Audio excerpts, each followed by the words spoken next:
Anda menyaksikan di Update Pemirsa, Menteri Keuangan Sri Mulyani menyatakan kecepatan pemulihan ekonomi nasional sangat bergantung dengan penanganan COVID-19. Jika penanganan berjalan efektif, diharapkan kondisi ekonomi bisa tumbuh positif di kuartal 3 dan 4. Menurut Menkyu, perlu adanya pelebaran anggaran defisit dalam APBN tahun depan karena ketidakpastian yang masih tinggi.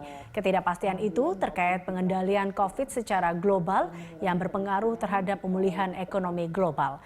Di Indonesia sendiri, Sri Mulyani menyebut jika penanganan COVID bisa berjalan bersama dengan pembukaan aktivitas ekonomi, diharapkan pertumbuhan ekonomi di semester 2 masih bertahan di zona positif, yaitu 0,4 di kuartal 3 dan 3% di kuartal 4. Dengan demikian, maka kondisi ekonomi Indonesia di tahun 2020 secara keseluruhan bisa tetap tumbuh positif.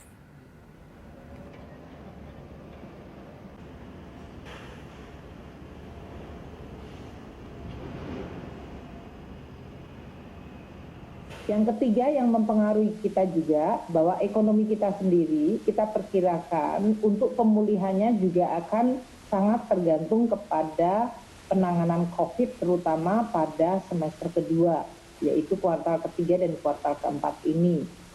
Kalau penanganannya efektif dan berjalan seiring dengan pembukaan aktivitas ekonomi, maka kondisi ekonomi akan bisa recover pada kuartal ketiga dengan positif growth 0,4% dan pada kuartal keempat akan akselerasi ke 3%.